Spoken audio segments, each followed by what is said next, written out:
Once more, I want to welcome us all to FSM Daily Digital Show, where we have two objectives on the show. First is to glorify our Lord and Savior Jesus Christ, and secondly is to encourage each other in the Lord. And the fact that we all are here is a great evidence that we're on our way to accomplish both of these objectives. Honored guest this evening is Dr. Payne. Dr. Payne is a scientist, and he's going to share with us some very important and start in respect to this COVID-19, both from the beginning stage to where it is now and to where it is projecting from a scientific perspective. And so we're truly looking forward to hear what Dr. Payne is about to share with us this evening. And so I want to welcome you. As custom, we strive to have a great show for you to encourage us in the Lord in this very difficult time.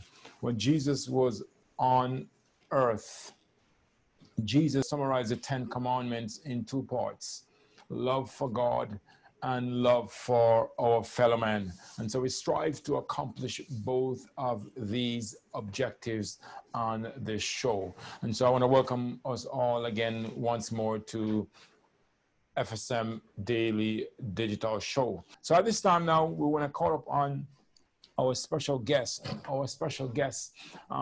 Dr. Payne, as Dr. Payne showed us some detail from a scientific perspective in respect to the COVID-19. So at this time now, please help me to welcome our distinguished and honored guest. I also need to tell you that Dr. Payne is not just a regular scientist.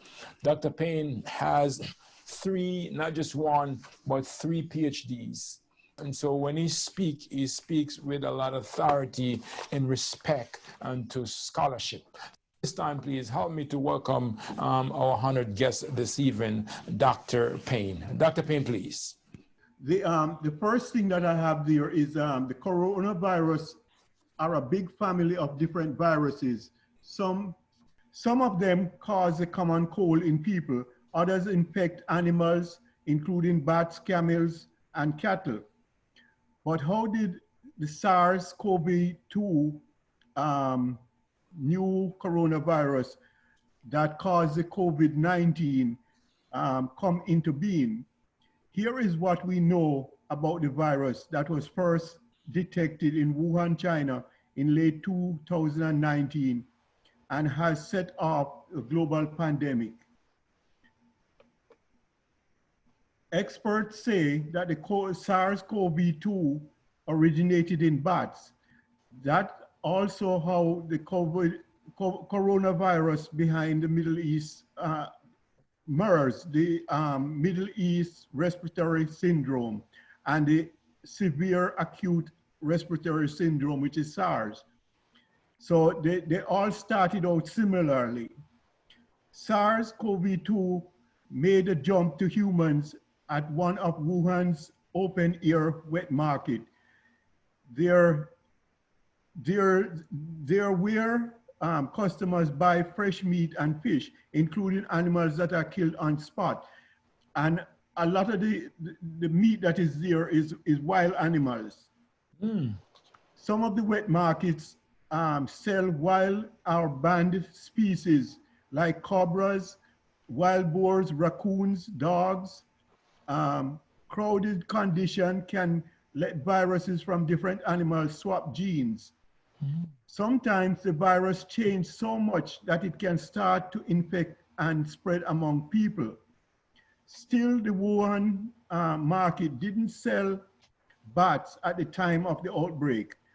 That's why early suspicions also fell on pangolins, also called scaly anteaters, which are sold illegally in some markets in China. Some coronaviruses that infect pangolins are similar to SARS or CoV-2. As SARS-CoV-2 spread both inside and outside of China, it infected people who have had no direct contact with animals. That means that the virus is transmitted from one human to another. It's now spreading in the US and around the globe, meaning that people are unwittingly catching and passing on the coronavirus. This growing worldwide transmission is what is now the pandemic. Scientists first believed that first identified the coronavirus in 1965. It caused a common cold. Later that decade, researchers found that a group of similar human and animal viruses and named them after the crown-like appearance. That's where the corona means crown. 7 coronaviruses can infect humans. The one that causes SARS emerged in southern China in 2002 and quickly spread to 28 countries. More than 8,000 people were infected by July 2003 and 774 died. A small outbreak in 2004 involved only 4 more cases. This coronavirus causes fever, headache, and respiratory problems such as cough and shortness of breath. MERS started in Saudi Arabia in 2012. Almost all of the nearly 2,500 cases have been in people who live in or travel to the Middle East. The coronavirus is less contagious. This coronavirus is less contagious than the SARS cousin, but more deadly, killing 585 people. It has the same respiratory symptoms, but can also cause kidney failure. Coronavirus are a group of related RNA viruses that causes disease in mammals and birds. In humans, these viruses cause respiratory tract infections that can range from mild to lethal. Mild illness includes some cases of the common cold, which is also caused by other viruses, predominantly rhinoviruses. While more lethal varieties can cause SARS, MERS, and the COVID-19, symptoms in other species vary. In chickens, they also cause the upper respiratory tract disease, while in cows and pigs, they cause diarrhea. There are as yet no vaccines or antiviral drugs to prevent the threat to human corona infections. Transmission. Infected carriers are able to shed viruses in the environment. The interaction of the coronavirus spike protein, which its complementary cell receptor is central to determining the infectability of the released virus. Coronaviruses mainly target receptive cells that are transmitted from one host to another, depending on the corona species, but either an aerosol, which is a substance included under pressure, like aerosols in paint and other things like that, are able to be released as a fine spray, typically by means of propellant gas. Fomite is another way that these viruses spread. Thus, objects or materials which are likely to carry infection, such as clothes, utensils, and furniture, or fecal oral route, a particular route of transmission of a disease wherein the pathogens in fecal particles pass from one person to the mouth of another. Human coronaviruses infect the elliptical cell. Infections in human, coronavirus vary significantly in risk factor. Some can kill more than 30% of those infected, such as the MERS, COVID, and some are relatively harmless, such as the common cold. Coronaviruses can cause colds with major symptoms, such as fever, sore throat, swollen adenoids. Coronavirus can cause pneumonia, either direct or viral pneumonia, or secondary bacterial pneumonia and bronchitis. Either direct viral bronchitis or secondary bacterial bronchitis. The human coronavirus discovered in 2003, SARS-CoV, which caused severe acute respiratory syndrome, which is SARS, has a unique pathogenesis because it causes both upper and lower respiratory tract infections. 6 species of human coronaviruses are known, with one species subdivided into 2 different strains, making 7 strains of coronaviruses altogether. The common cold. The human coronavirus, HCOV-OC43 or HCOV-HKU1 or HCOV-229E and HCOV-NL63 continually circulate in human population and produce the generally mild symptoms of the common cold in adults and children worldwide. These coronaviruses cause about 15% of the common colds, while 40 to 50% of colds are caused by rhinoviruses. The 4 mild coronaviruses have a seasonal incidence occurring in the winter months in temperate climates. There is no preponderance in any season of tropical climates. This is a chart that shows when these things started, and the next chart is going to show some of the symptoms. The outbreak for MERS was 2012, 2015, 2018. The outbreak for SARS was 2002 and 2004, and the COVID-19 is 2019 to 2020. The date of first case was in June 2012 for MERS. November 2002 for the SARS, and for SARS-CoV-2, December 2019. The first case was located for MERS in Jeddah, Saudi Arabia. The SARS was located in Shanghai, China, and the COVID-19 was Wuhan, China. The average age that was affected was 56 for MERS, 44 for SARS, and 56 for COVID-19.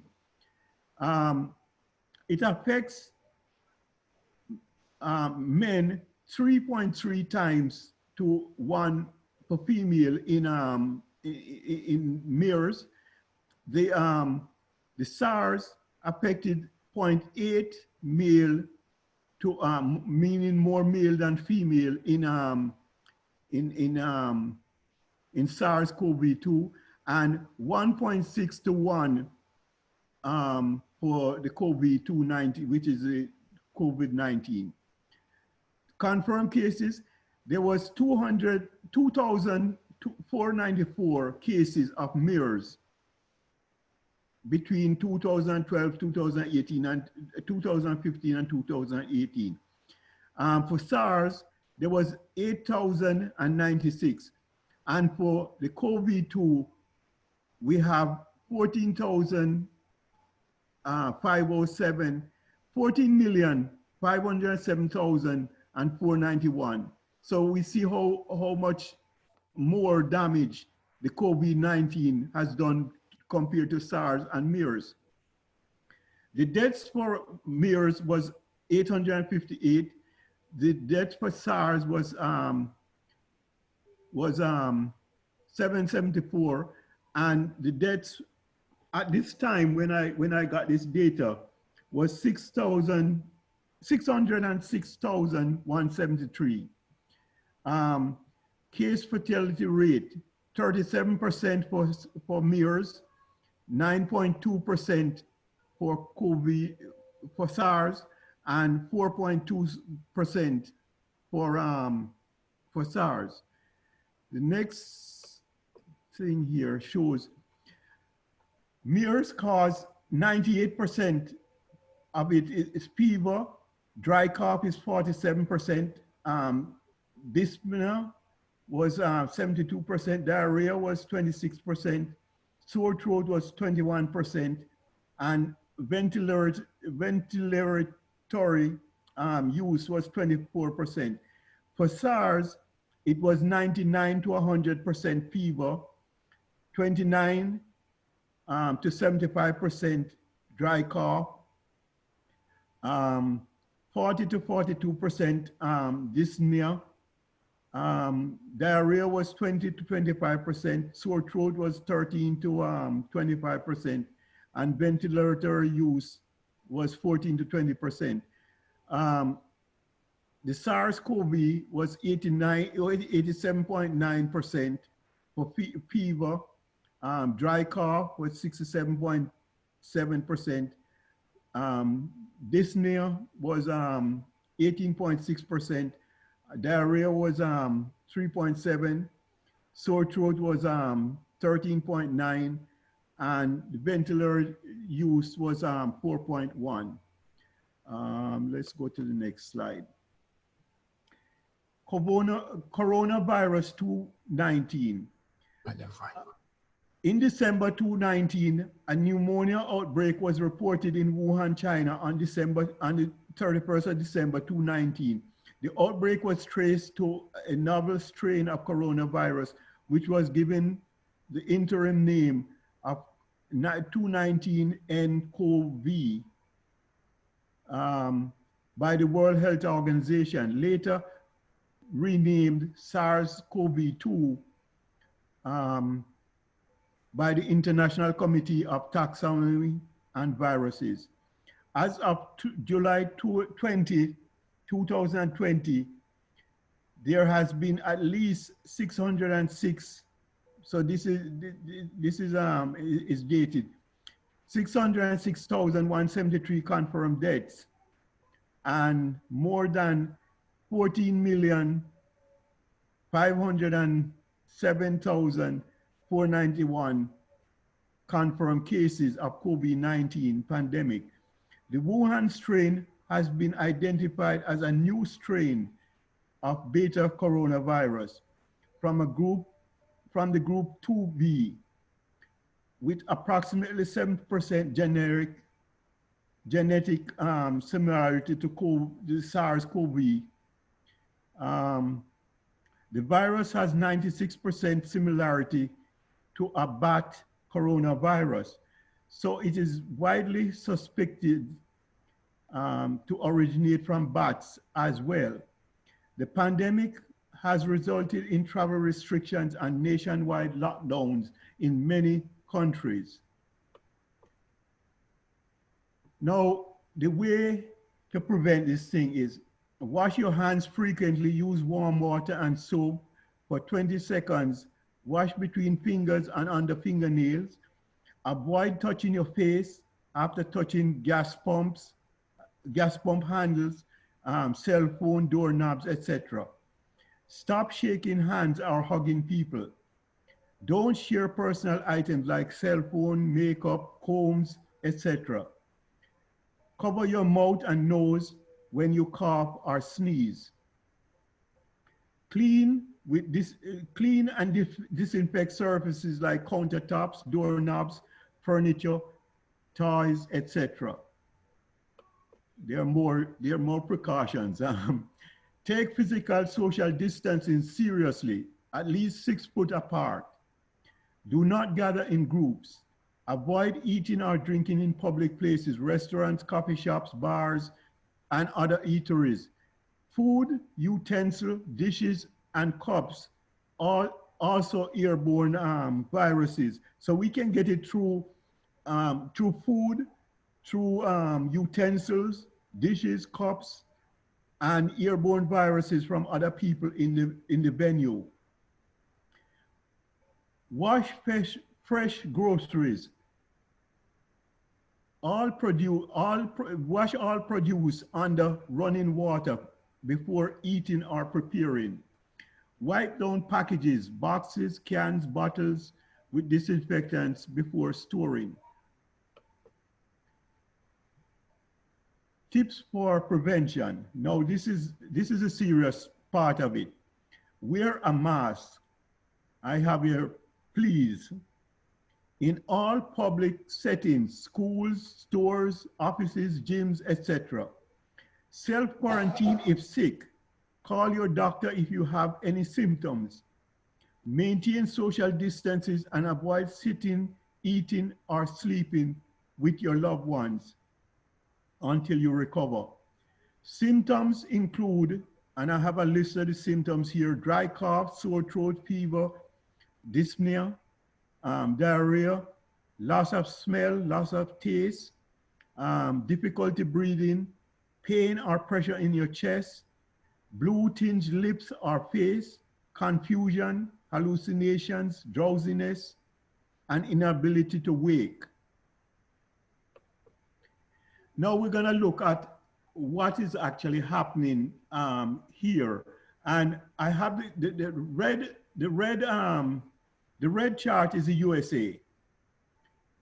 The red graph is the USA, and I'm comparing Europe with the USA. And if you notice, in Europe, the European Union is a lot less. It's tapering off more. So they have it more under control. This one here shows a comparison between countries like Spain, Russia, Brazil, USA, Italy, UK, India, China, and South Korea. And you notice most of these countries are on the bottom section of the graph, and the US is way up. It's that blue line way up on the graph. So we're really out of control compared to other places. The next chart is gonna show the daily cases in the US. If you notice, the graph should be going down on the right if you have it under control. But in the US, it's going up on the right. The next chart is gonna compare, this is New York. You notice that New York had it bad in the initial stages back in April. And now it's tapering off to actually 0 on the right. That's what it should look like. California is just the opposite. It's increasing in California. Texas is increasing in Texas. Florida, same thing. These states open up early. New Jersey has it fairly much under control. Georgia is rising on the right. So we don't have it under control in Georgia. This was how it was in Jamaica. They had it back in April, and they have it fairly much under control compared to the US. This is Haiti. They had their thing in May and early June, and they're tapering off now. This is New Zealand. New Zealand got their thing under control by April 30th. They actually had no cases. You can see that on the graph. This is Italy. Italy has it pretty much under control at this point. This is the United Kingdom. They're struggling to get it under control, but they have it, it's much better in the United Kingdom than in the US. China, that's how China looks. They had it initially back in March, and they practically don't have it now. This is Germany. Again, they had their things back in April, and they're tapering off. This is France, and this is, I think, is my last slide. Yes, France has it very much under control too. So that's my presentation on the coronavirus this evening. Are there any questions? Very much. Thank you very much for that, Dr. Payne. Indeed, we appreciate it. If we could just enter, if I may, please, I'd love to enter into a dialogue with you in respect to what you have shared with us thus far, Dr. Payne.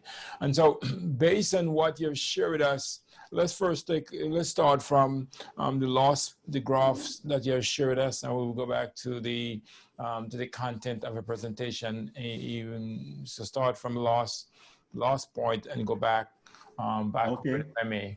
Now, my question to you, as it's clear on your research so far that, and I think this is not really news to many people, or to most people, that United States is worst off in comparison to all of the other nations. Is that correct? That's correct. And the reason why we are worse off is because we are not listening to the advice, to the counsel. You know, we think we know it all, and so therefore we're not. We had it under control somewhat earlier, but then we opened up again, and we were told not to open up these things, and so we have a second surge. Okay. And you see, the key is that the testing is not causing the virus. Mm. All the testing is doing is identifying who has the virus. The virus is being spread from people who, some people don't know they have it, and they're spreading it. And unless you test them, they won't know that they have it. There was a gentleman who took a plane from New Jersey down to Florida. And when he got to Florida, he found out he had the coronavirus. And he told them, and they put him in quarantine in Florida. Mm-hmm. But people are innocently spreading this thing. There are some people who are just being careless and don't care. But there are some people who are spreading this thing, don't realize that they have it. And unless you test them, you can't tell that they have it, because they're asymptomatic. They don't have to have the fevers and all these symptoms. So from a scientific perspective, Dr. Payne, what would be your recommendation to a government official from both the research that you have done for us and also as a scientist? What is your recommendation if let's say you were calling to the White House to advise our President Donald Trump? What would your advice be to our president? The health officials have been doing it. Dr. Fauci has been trying to get through to him, and he's not getting through. In fact, they don't even want Dr. Fauci to say anything anymore. So but should you, let's say he listened to this broadcast, and what would be your advice to him, and should he adhere to your advice? How would you advise him? Well, I would hope that he would see the graphs and compare countries. Like, for instance, New Zealand got rid of it back in April, the 30th of April. You know, and it was clear what New Zealand did was follow the health department advices, closing down things and being careful, washing your hands, and all the recommendations that I gave. Okay, so you want me to go back to the recommendations? No, that's fine. But just off the top of your head, then so your recommendation would be to him then to adhere to scientists like you that's saying literally. Let me be specific. Not scientists like me, the experts. Expert. Fair enough. Fair enough. So here's my question to you. It is my humble belief that if I was the president of the United States, what I would have done, and maybe would have still do even now, is to shut the country down for 90 days. And for example, they are working on a stimulus package right now. They're working on a stimulus package right now. If I was the president of the United States, I would have worked with the governors, work with the legislators, those in Congress, and make even the stimulus money that we're given also contingent on a plan working with the people and say, okay, folks, we're gonna lock the country down for 90 days. This is the stimulus check. I want for you to help with your bills and work with the mortgage companies, work with everyone, and then just allow certain people to be active. For example, I would also ask the governors to have the soldiers to help. And so you have the police, you have the soldiers, and everyone working together and for 90 days. And while we give the stimulus check to the citizens and just go about it in a very aggressive way for 90 days. Do you think, given what you see so far, that would be a good suggestion? It would be a good suggestion, but it also depends on people. You know, let me just re-emphasize this. Washing your hands frequently. Avoid touching your face. Anytime you touch things like gas pumps and so on, doorknobs and all that, disinfect your hands. Stop shaking hands and hugging people. Don't share personal items like cell phones, etc. Cover your mouth and nose when you cough or sneeze. Clean and disinfect surfaces like countertops, doorknobs, furniture, toys, all these things. Take physical social distancing seriously. Stay 6 foot apart from people. Do not gather in groups. We see people gather at the beach in groups and so on, and that is a prime area for spreading the virus. Avoid eating or drinking in public places. You know, you have to be careful. In restaurants, coffee shops, bars, and other eateries, food can carry the virus. Utensils can carry the virus. Dishes, cups, or even just people in the presence of people if you're within 6 foot of people. And furthermore, they're saying that, you know, 6 foot is the minimum. Wash fresh groceries under running water. Wipe down packages, boxes, cans, anything like that. You know, these are things that people can do to help themselves since the government is not taking it serious.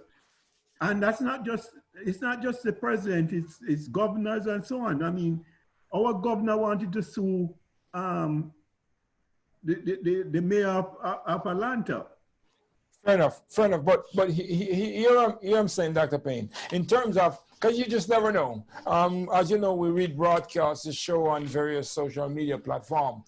And if one of our governor or a mayor or even our dear president is listening to this broadcast, and here we say, listen, given all that you have said in terms of all the things that we need to do as individual citizens, And so now to say to the president, let's mandate that these things be so. And because as a president, you have the right and the proxy power of the federal government to declare state or a nation emergency or national emergency, if you may. And once a national emergency is declared, all governors have to adhere unto the policy and procedure under the state or national emergency from the federal government. And so what I'm trying to say to you now, given all the details that you have just shared with us in comparison to both, or rather to other nations and deal with the United States, and given the rising of the virus, do you believe it would be a good idea to say, okay, for 90 days, we're gonna shut everything down, mandate from the federal government.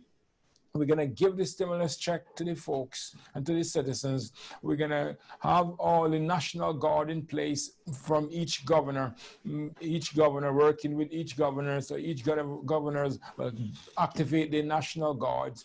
They bring law enforcement, bringing everyone together and say, let's go at this for 90 days. And do you think that's a good idea? It is a good idea. It's the only thing to do. It's not just a good idea, it's the only thing that you can do to get it under control. But they're not listening. They've been told this. Dr. Parsi has been saying this thing, and that other doctor has been saying this thing all along. And they're not listening. They're not going to do that. Because he's concerned with the economy. And the economy is going to hurt more by us opening up things. Okay, so you believe that maybe probably doing it for 90 days, that will also help the economy? Oh, yes, definitely. There's no question about that. Okay. Now you talk about these various viruses that you mentioned, and some of them I wasn't even aware of. You mentioned you had a chart that several charts, but one particular that identify the COVID-19 and that came from other viruses. Can you tell us a little bit more about that, please? Various viruses of which the COVID-19 stem. Well, all these viruses that I was talking about, the MERS-CoV, the SARS-CoV, and the SARS-CoV-2, they're all viruses that we had recently. Let me go back to this chart here. The MERS, which is the one that started in the Middle East. That's why it's MERS, Middle East Respiratory Syndrome. That one was started in 2012 and 2015. And 2012, is it 2012 and 2015? 2012 and 2015 and 2018. Okay, 2015 and 2018. Mm-hmm. Okay. But that came from Saudi Arabia. That came from Jeddah in Saudi Arabia. Okay. And then SARS came along in 2002 and 2004. So SARS was even before MERS. The SARS was in Shanghai, China, started in November 2002. And then the COVID-19, which is a SARS virus, these viruses are all related. Mm-hmm.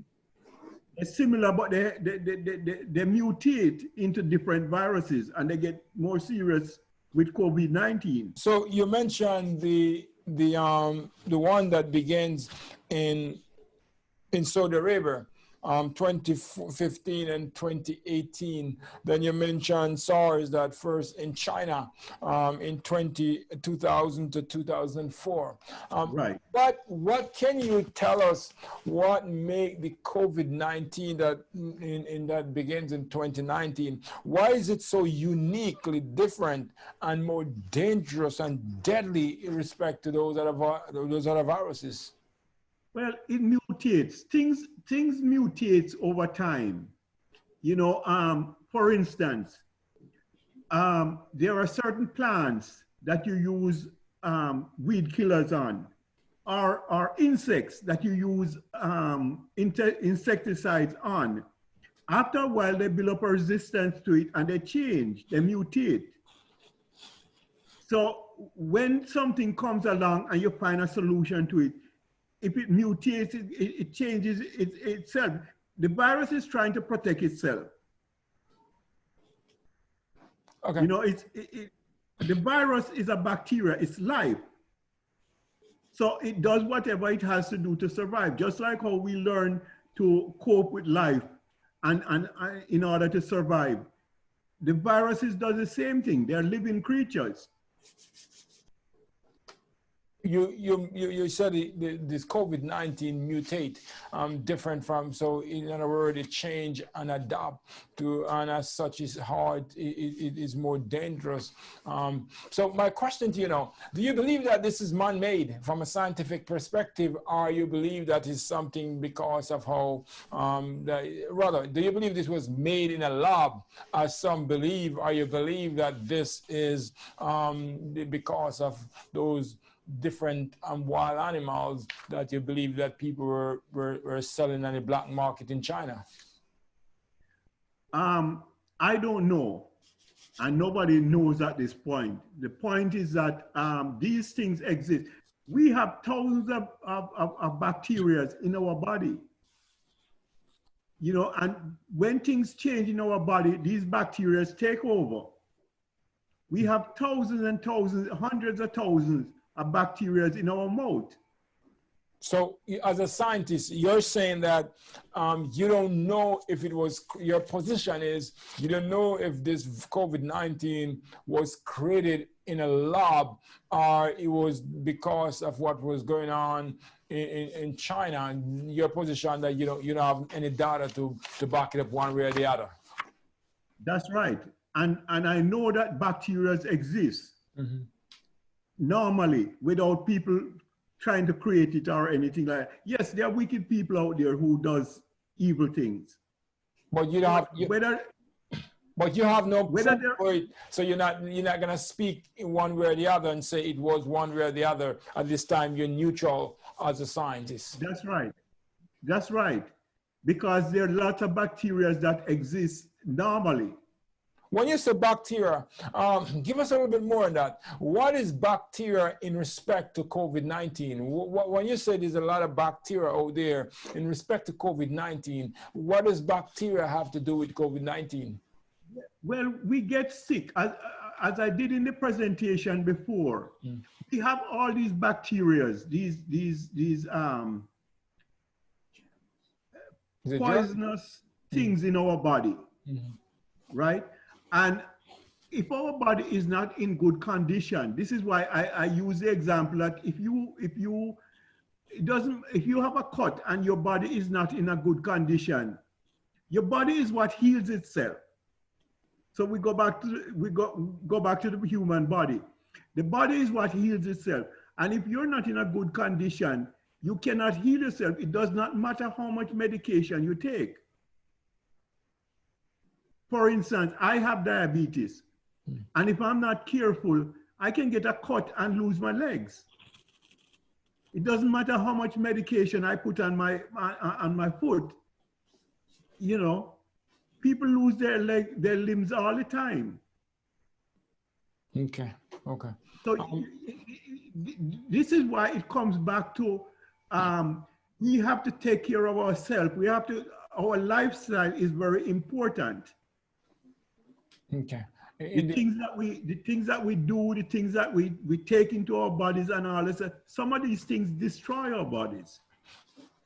my final question, and if the audience want to ask a question, they can do so as well. But my final question to you, Dr. Payne, you meant, until the audience get involved, you mentioned in the early part of the presentation that in respect to the black market, these things in the wild animal that they were selling in China. Give us a little bit more detail around that, if you may, please. Well, people, not just China, we eat snakes here in the US. So people eat all sorts of animals. If you look at some of these cooking shows on the TV, these guys eat just about anything that you can think of. And when we put these things, God made us in a way. He tells us what we should put in our bodies and what we shouldn't put in our bodies. First thing, we were not created to eat meat. We were created to eat grains, vegetables, and so in fact, vegetables came in after the flood. But it was supposed to be grains and seeds and fruit. Was the correct diet? Was the original diet?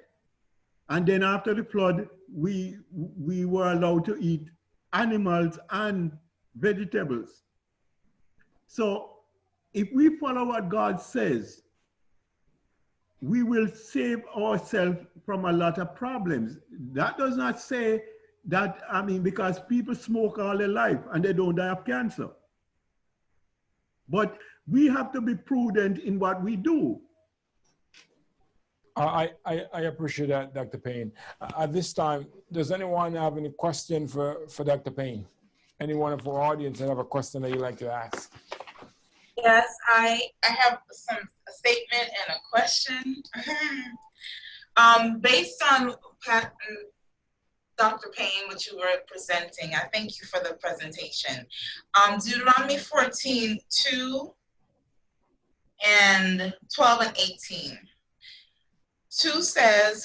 Chapter 14, verse 2 says, "For thou art an holy people unto the Lord thy God, and the Lord hath chosen thee to be a peculiar people unto himself above all the nations that are upon the earth." Then verse 12 says, "But these are they of which ye shall not eat, the eagle and the ostrich and the osprey." And then it goes down to 18 and it says, "And the stork and the heron after her kind, and the lapwing and the bat."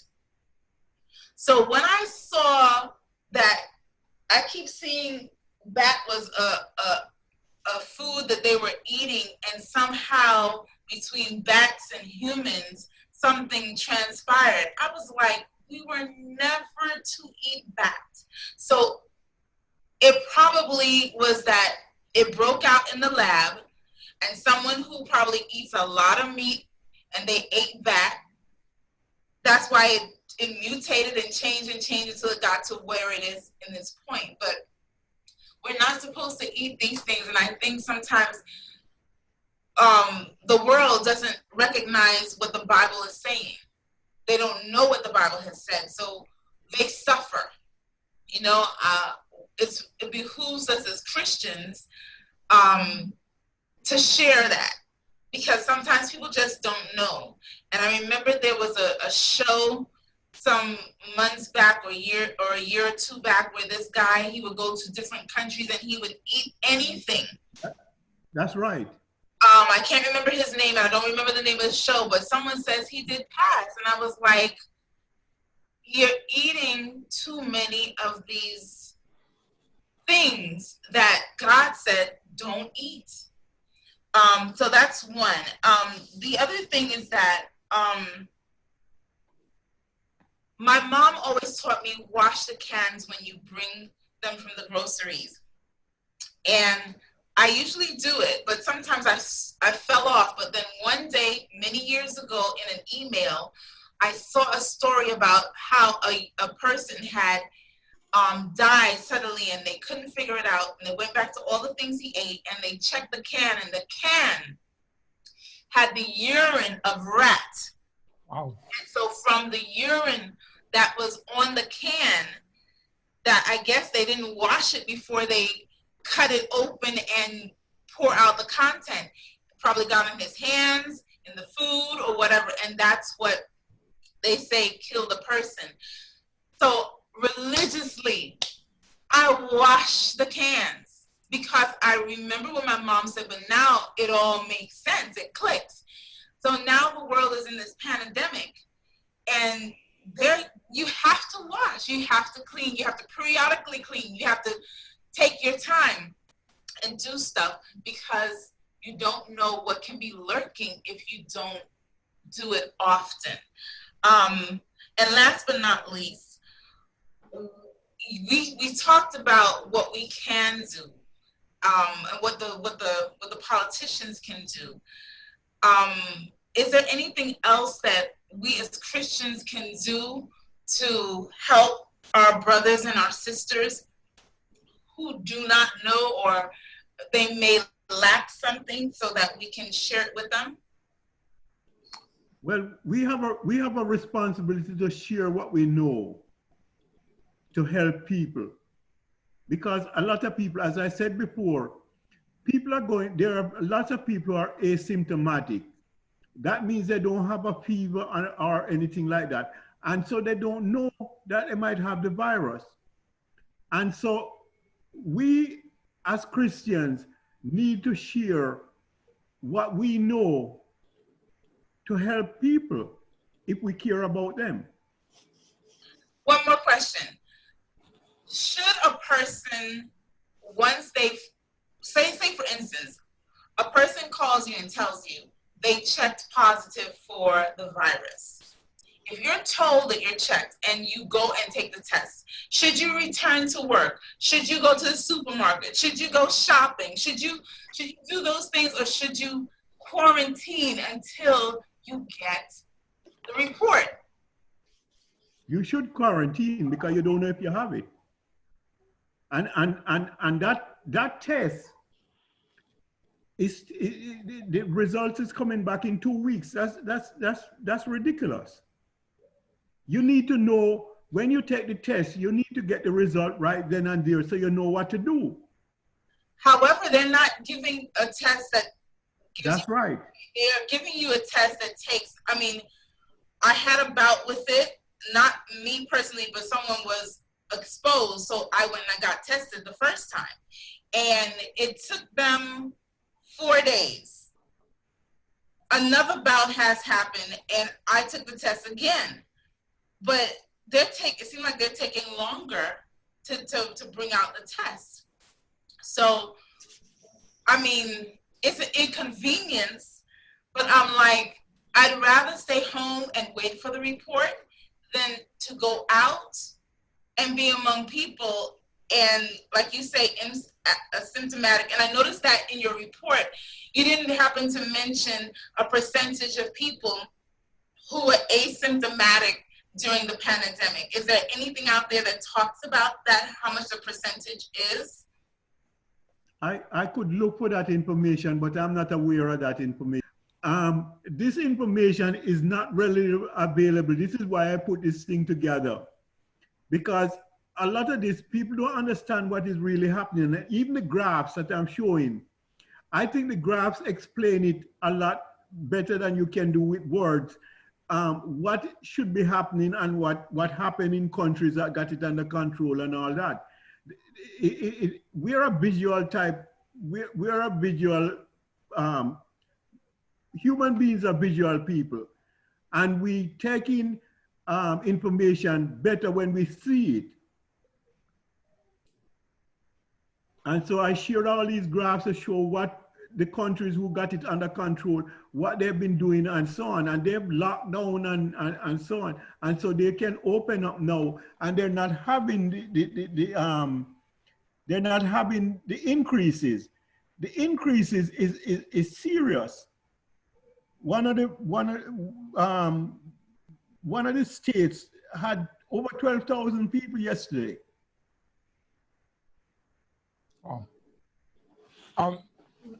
Dr. Payne.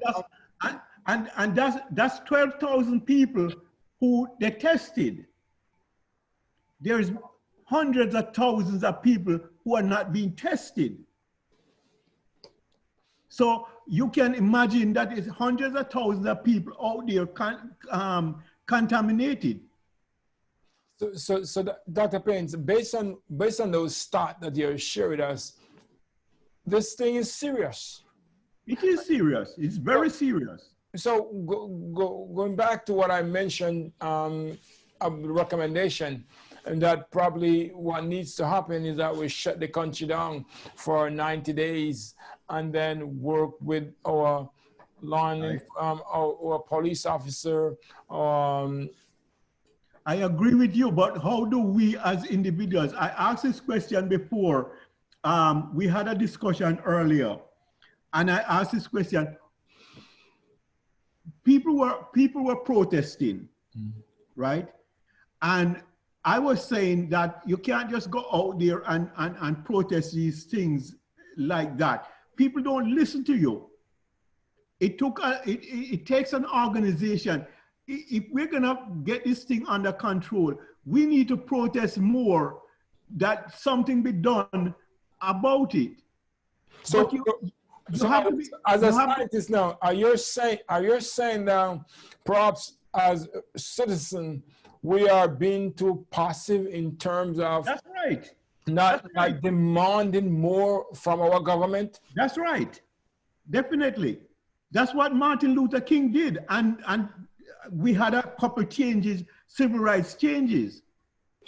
To be honest, women weren't allowed to vote and all that sort of thing. And because of what they did, those protests back in the 60s, certain things were changed. But we dropped it. We dropped the ball. We're not protesting. I've never really seen it from that perspective until you mentioned it. And I think it makes sense, because if we're seeing that when we do certain things, the virus keep, in terms of those who get infected, are rising. And if our politician is not listening, maybe at some point, as I understand that we have we will have an opportunity to vote in November based on the direction that we want the country to go in, and that we do have some proxy power there. But November may be too late. Maybe it's a time That's for right. us to petition our local leaders and our national leader in terms of we need to take some drastic measure in respect to this virus. So in making the nexus, Dr. Payne, in respect to this COVID-19, because we're dealing with this issue. If I may go back to the bat that you mentioned the bats in China that people were selling them. I have never really, could you just talk about it a little bit, please? And in respect to the nexus between that and the virus. But I don't want to give the impression that China is the only place that's not doing that, because we're eating skunks and we're eating alligators and we're eating all these things that we're not supposed to be eating in this country. Fair enough. But where I'm going with this, though, in respect to it is the notion. I'm not sure if it's scientific fact, but at least it is the. Is it a political thing to say that this virus originated in China, and that particular place where it originated in China? So what I'm asking now, in terms of your research, have you find what are, in respect to the bat that we mentioned here, does that have a correlation? Is there a nexus between the bat and what's going on in respect to that virus and it originating out of China? Yes, definitely. Yes, definitely. All these wild animals, God told us not to eat them. There is a connection between them and some of the diseases that we bring on ourselves. So even in specific, God knows what he's talking about. Yeah, I understand, but specifically to all this COVID-19, based on your research. Keep saying yes. Okay. I appreciate that, Dr. Payne. I appreciate that. Well, I keep saying that God warns us, because God is a creator. Mm-hmm. He is the designer of our bodies, and he tells us what we need to do, but we're not listening to what God says. And so therefore we're bringing I mean, he says that if you follow what he says, he will not bring the plagues that he brought upon Egypt unto you, his people. But we're not listening. So we get the plagues that was brought upon the Egyptians. I mean, God is very specific. So we're bringing some of these things into our bodies, and our bodies is not made to handle these sort of things. Just stop for a minute and let's go back to the scripture. In the Garden of Eden, God said it was perfect. That means that the stress that we needed was in the Garden of Eden. Right? You get what I'm saying? Yes. The stress that we needed was in the Garden of Eden. All we had to do was just take care of the garden. Right? The first thing that happened when we disobeyed what God said, we had to start thinking that we're naked. And we started thinking, how can we clothe ourselves? We started sewing fig leaves together. That is stressful because the idea that you have to clothe yourself is stressful. So everything started because of that, because we're not listening to what God says. I'm not trying to say that I'm perfect, because the Bible tells us none of us are righteous, no, not one. It's only God's grace that helps any of us. But we need to start listening more. And when we eat, I mean, they eat just about anything. You see these people eating snails and skunk and clams and oysters and all sorts of stuff that people eat.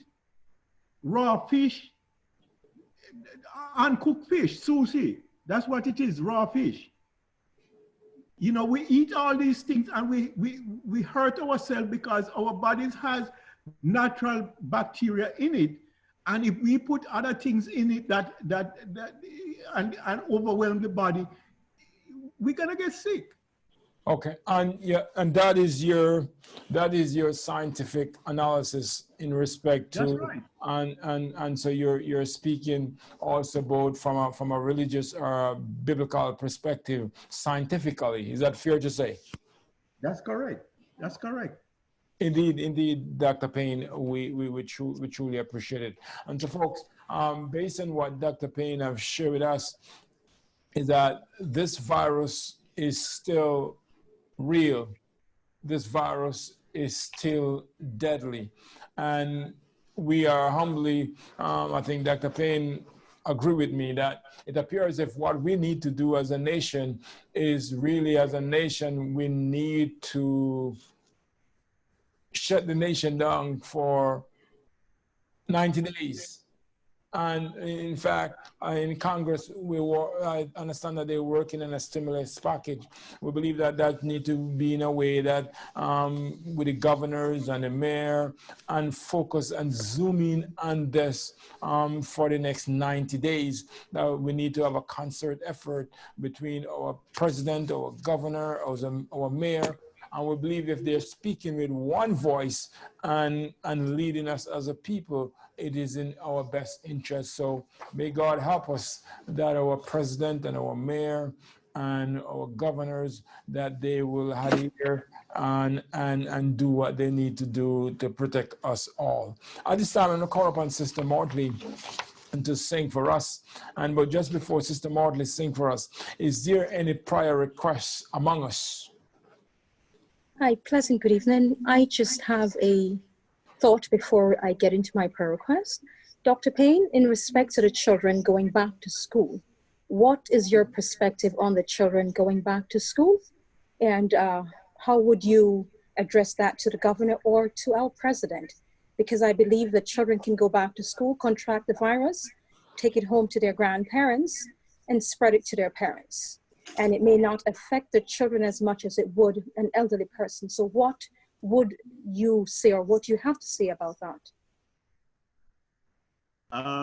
I agree with what you're saying there, that I don't agree with opening up the schools at this point. We just can't do that. That's extremely irresponsible. Because how are you gonna separate kids are gonna play with each other.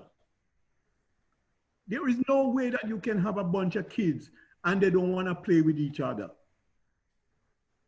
So it's gonna create an unnecessary problem. So just opening up the thing because of the economy, and the economy is not gonna benefit from opening up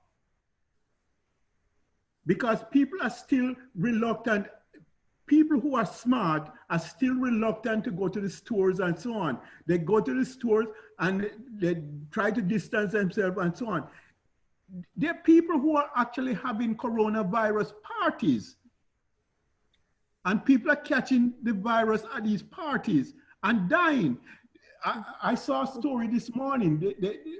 3 kids, they lost both parents and their kids. And they have their whole life, they don't have family around because I think they're from Saudi Arabia or somewhere. Wow. And both parents died because of this coronavirus within days. This thing is serious. It's affecting a lot of people, but we don't care about it unless it happened to our family. And that's not how humans are. We're designed to love, just like how God loves us and takes care of us. But we put ourselves in problems. When the children of Israel wanted a king, God was the king of Israel. They didn't want God to be king. They wanted a king like the other nations. So God gave them Saul, and they suffered under Saul. You see, so because God allows things to happen because we want it, that does not mean it's God's will. Thank you, Dr. Payne. And in following up to the children, I also saw that there was a case in the Supreme Court where the church took the governor to court, Right. fighting to have more than 50 people's return to worship, but they lost. What do you also have to say about that as a scientist? As a Christian, that pastor is totally wrong because he didn't care about his congregation, right? So that's not love, that's hate. Because the reason why he was doing that is so that he can get the offering. I'm sorry, but that's the reason why these people do these things, because of the money. Thank you, Dr. Payne. It's the same thing with the opening of the stores. It's because the economy is suffering and he wants to be reelected. Why he's opening up all these things. And these governors who are doing that sort of thing, they don't care about the people. They're doing it for the money. It's all economic. Thank you so much, Dr. Payne. And my prayer request would be in line with the questions I asked. Would like to pray for parents and the children who the government is looking to send back to school forcibly, and also churches, people who are trying to get congregants back into the 4 walls of the church because of personal gains. We want to pray for them because our first duty as a Christian is to love one another and Amen. to do what is good by each other. And we'll want to pray for the church at large. We want to pray for our denomination specifically, the Adventist World Church, and for children and their parents. Thank you. Thank you.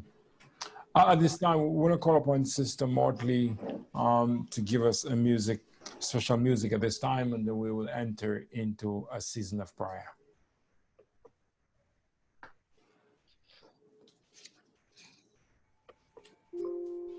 His presence is here to heal.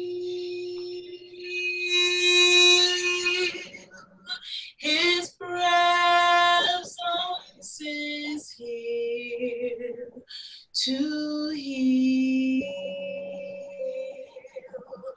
For I am the Lord, there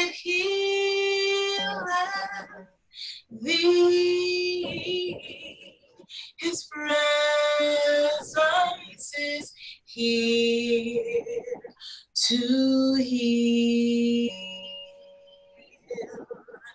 His presence is here to heal. His presence is here to heal. For I am the Lord that healeth thee. His presence is here to heal. My brother, be healed. My sister, be healed. In the presence of the Lord, be healed. Oh, youth, be healed. Child, be healed. In the presence of the Lord. In the presence of the Lord. In the presence of the Lord, be